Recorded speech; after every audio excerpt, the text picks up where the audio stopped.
Today's topic, real talk, acting unbothered didn't make me strong. It made me fake. For years, I would say I was fine. When I just really truly wasn't. I would just let things slip that would bother me. And when you do that too long, you definitely start to build this resentment towards yourself. What I would do is I would keep it locked away, and I would call it maturity. I would I would act like I was okay, like things didn't hurt me when in reality they did. I would be really bothered by things, but I would pretend that I was fine because that's what I felt like I was supposed to do. And becoming a great actor isn't the same as becoming actually like resilient. Resiliency, real resiliency is honest. It's true and it's not going to crack under pressure. If you are simply pretending to be fine and you keep up this facade, I feel like maybe like you'll get a little bit of that toughness, but in reality, if you are not acting in the way which you want to, I feel like you're almost betraying yourself the most. And I was sitting in my car yesterday and thinking, and I just thought that really bothered me. Like it really did. I I don't like it. So, the more I thought about it, the more I swallowed it, the more I turned myself into a stranger. Because you got to think I was actively betraying myself. I wasn't being true to how I felt about things. So, yeah. So, I think I am done performing. I think I really just needed to realize that my opinions matter, um, and I should be my main priority. I shouldn't be altering what I say or how I feel or how I react to something simply to appease other people. So, yeah, if someone doesn't like it, that's cool, that's fine. But at least I'm finally being me. So first, the mask.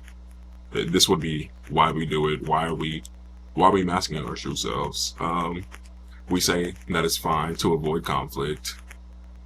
We like to keep access. We like to look cool or unbothered or nonchalant or unfazed or have aura or whatever you're talking about.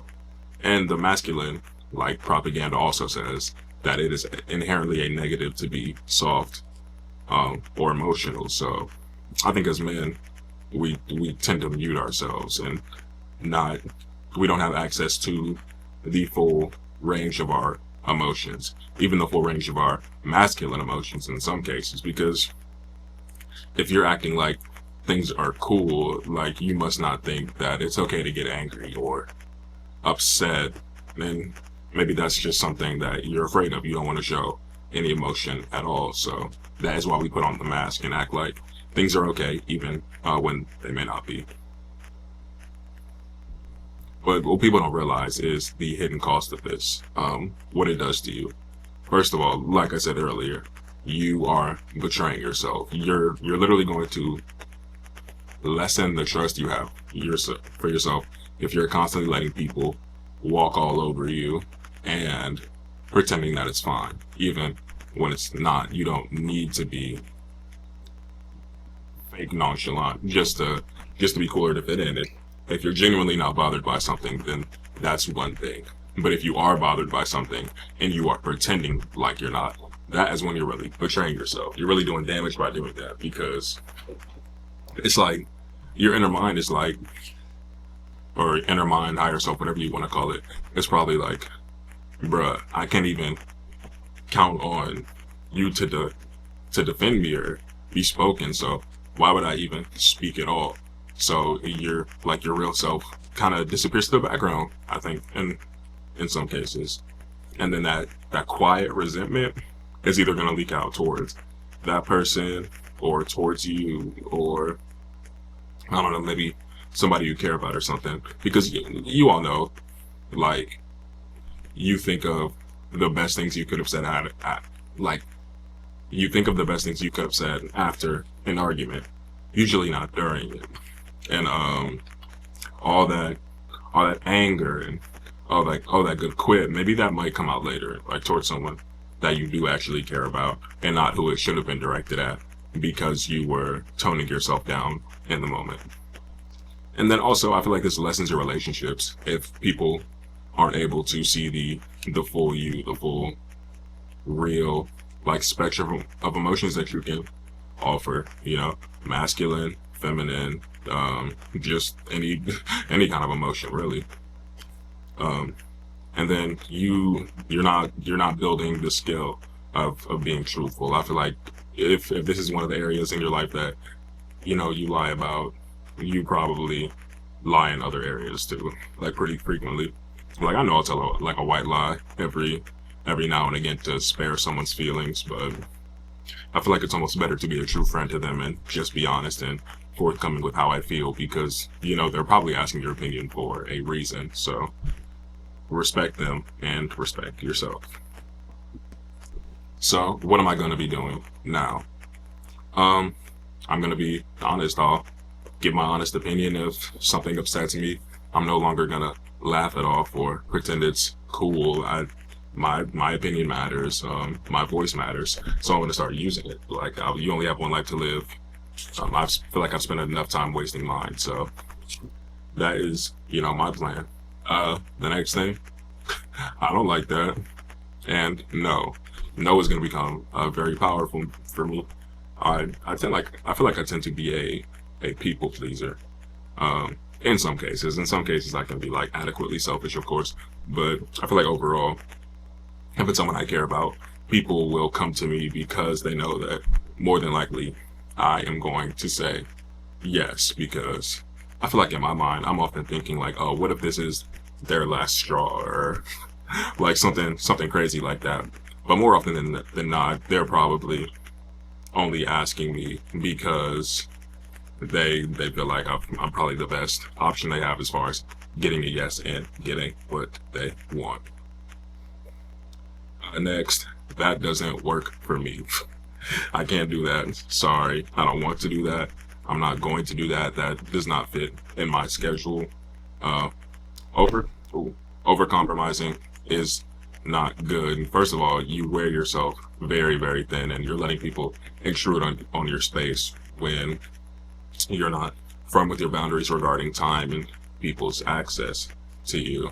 And this goes beyond just acting like something is fine, but I would say this more so lines up with not being in tune with your full self or your full range of emotion. People aren't seeing the real you, and yeah. And then what I'm not saying is, I'm not saying that I'm going to be yelling or anything, or I'm going to be super assertive or macho or, just rude. But what I am saying is that I will be firm in my boundaries and what I believe in, and, truly expressing dislike or disinterest or discomfort instead of simply living with it.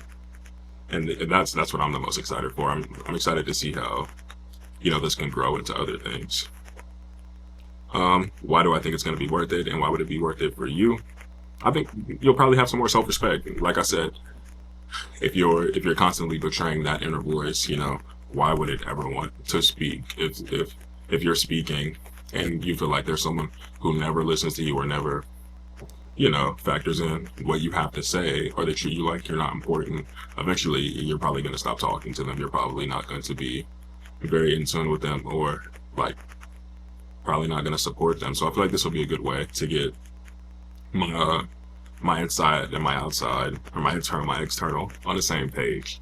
So I think that'll be cool. And then boundaries, it's pretty simple. Say it, stand on it.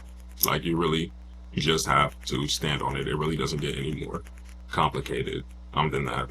At least for me. I know some people's lives are much more complex than mine. But for me, if I say something, unless you're like dying or it's an emergency, I'm going to try not to go back on my word. And this works both ways. Like if I don't want to go somewhere, but I say I'm going to go somewhere, okay, I'll do it. I'm not gonna, because right now I kind of have this reputation of being somewhat of like a flopper or a flaker, because I'll say yes in a moment, and then I'll think about it, and then I'll just come up with some excuse. So It's kind of like a three pronged sword, right? First, I'm stabbing myself by saying yes, I'll go, even though I don't want to, and then I'm stressing the whole time because I'm like, oh, I have to like come up with an excuse, or they're not gonna like me for X, Y, Z, and then I'm giving my friends this false impression by having them think that I'm going to do something that, whole time I've known since 5 minutes after we like started talking that I didn't want to do it. So I feel like boundaries get simple. Uh, my connections will also, I think they'll also deepen. For quite some time, I felt like unsafe expressing how I feel, and maybe that's just the result of how I grew up. But I think that if I can open up more, then people will open up more to me, and I can maybe foster some of those deeper friendships that I yearn for. So yeah, I'm gonna try some of that. Not radical honesty, but definitely active honesty, active boundary setting, internal honesty, just different things like that. Yeah, let me know what you think. Let me know if this was helpful at all. See ya.